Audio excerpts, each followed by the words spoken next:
Hello Kelly. Professor Adewumi asked me to help him to prepare a keynote speech for UTM Malaysia. What do you think will be a good contribution in that speech? I think it will be very important to talk about cross-border higher education collaborations. What do you want to explain in this keynote speech? I want to explain why people and organizations engage in collaborations. According to your research, what are the reasons that make people and organizations engage in collaborations? Collaboration can be explained as a result of specific dynamics or as a strategy to maximize the mutual satisfaction of necessities. Let's start with the dynamics that drive collaboration. Talking of collaboration in these modern times is kind of contradictory. Why do you think is that? The advent of global markets and the ever-growing push toward competition seems to detract from the ideas of cooperation and collaboration. What do you think is generating this push? This push toward competition stems from the evolutionary premise of survival of the fittest. Natural selection suggests competition, which by its own nature opposes cooperation or collaboration. Competition opposes cooperation and/or collaboration except when particular dynamics mandate the opposite. Which kind of dynamics could mandate the opposite? Cooperation implies renouncing to some of the own capacities to compete in favor of another individual or organization. There are different dynamics that promote collaboration. One is having incomplete puzzles. What do you mean by incomplete puzzles? This dynamic suggests that none of the interested parties can achieve their goals solely by themselves. Collaboration implies the mutual need to achieve each one's goals. This need of the other can be absolute, such as in cases where it is completely impossible to achieve the own goals without the other. This need could also be relative when it might be possible to achieve the own goals without the other, but it would require excessive efforts. Besides of the absolute or relative need of the other, what other dynamics could drive collaboration instead of competition? Novak described 5 additional dynamics for cooperation as follows: kin selection, direct reciprocity, indirect reciprocity, network reciprocity, and group selection. What is kin selection? Kin selection stems from the fact that people are capable of sacrificing themselves in favor of genetic relatives such as children, siblings, and parents. How kin selection could be extrapolated to organizations? Kin selection could be extended as affiliation, such as disciplinary affiliation, historic affiliation, or even language affiliation. Affiliations generate mutual interest.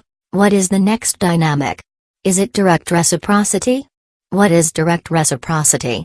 Direct reciprocity works when repeated encounters are almost certain. In this case, individuals cooperate with the hope of receiving the same cooperation back in future encounters. What is indirect reciprocity? And what motivates it? Indirect reciprocity works under the assumption that helping some individuals will create a good reputation that will almost surely be rewarded by others. But reputation is sometimes difficult to communicate. When this reputation is difficult to communicate, this approach loses ground. The next dynamic is network reciprocity.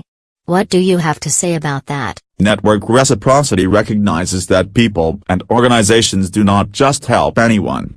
If that were the case, then in a competing society egotists will always triumph collaborators. Then, how people and organizations deal with egotists who only want to receive? Collaborators gather together and insulate themselves from egotists or opportunists, creating their own networks of reciprocity. I think we are approaching the last dynamic that you are going to describe. What is this one about? Finally, group selection stems from the fact that groups of cooperators are generally more successful than groups of egotists. And what happens with that? As a result, groups of cooperators have greater chances to grow and later split apart to become new independent groups. So in a competitive environment there is a lot of room for collaboration. Certainly it is.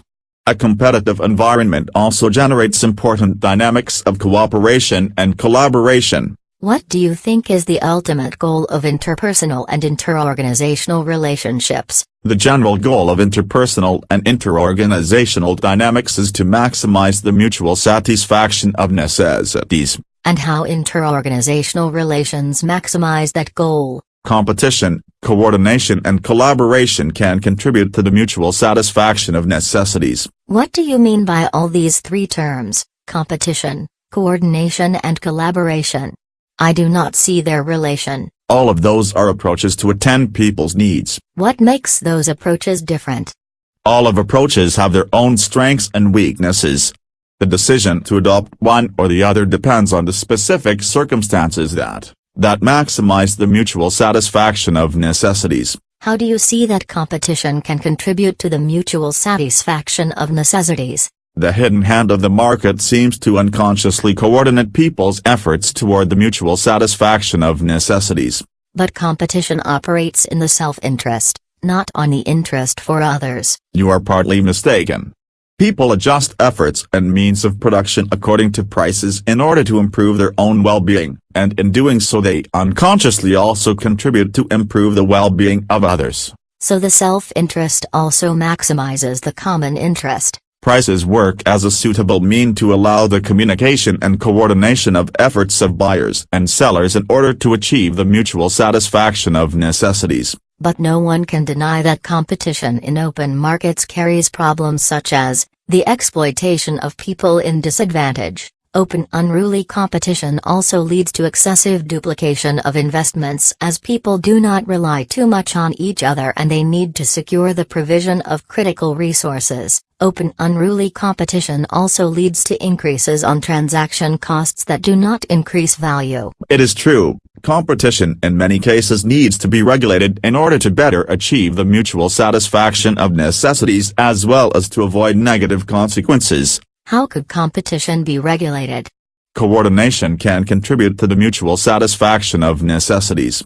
Common agreed governments can contribute to the mutual satisfaction of necessities by raising resources through taxes and making investments that contribute to the common good. What do you mean by common good?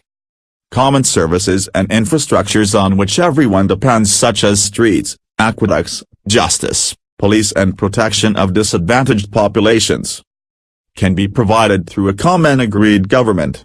Governments can even coordinate means of productions in order to better attend people's necessities and promote development. But governments can also become unnecessarily bureaucratized, reducing efficiency on transactions. People can even lose sight of necessities and the efforts to satisfy them when they have to deal with obtrusive bureaucratic processes. In addition, excessively secure bureaucratic positions can lead to disdain for people's necessities, worsening even more the mutual satisfaction of necessities. That is also true.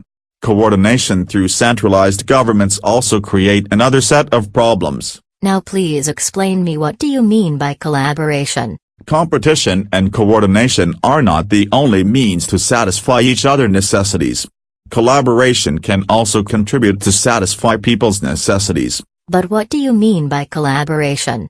And how collaboration emerges? People and organizations develop their relations by initially engaging in simple transactions that progressively grow over time as mutual reliance, care and trust is developed. Interpersonal and inter-organizational relations grow over time to the point where they become collaborations and partnerships. But we already know the problems that competitive markets and coordinating governments could create.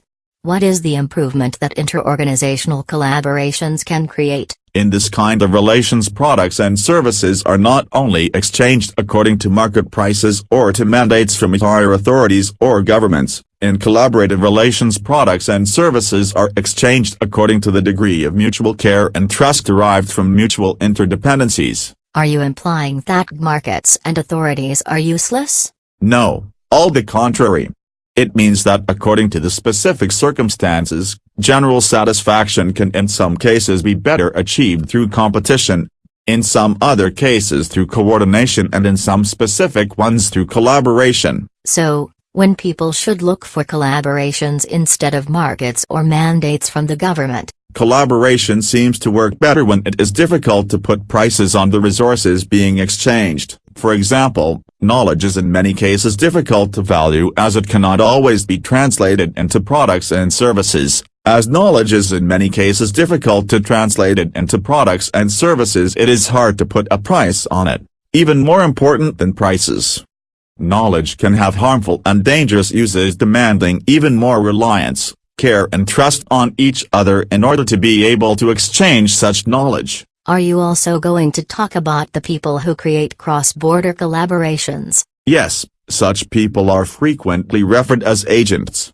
Agents could be faculty as well as executives or staff. What is what you want to say about agents in collaborations? Organizations need people who can continually scan the environment in search of innovations, opportunities and threats. So, the agents that you refer are kind of ambassadors. Yes, agents are figures like ambassadors. Moreover, agents can also get to know the other culture's environments in order to evaluate potential exchanges as well as joint efforts. And what are the goals achieved through this external searching? These searches have the potential to improve the home organization as well as the organizations abroad by finding both opportunities and threats, get to know opportunities to take advantage of such, and find threats in order to put forward measures to prevent them.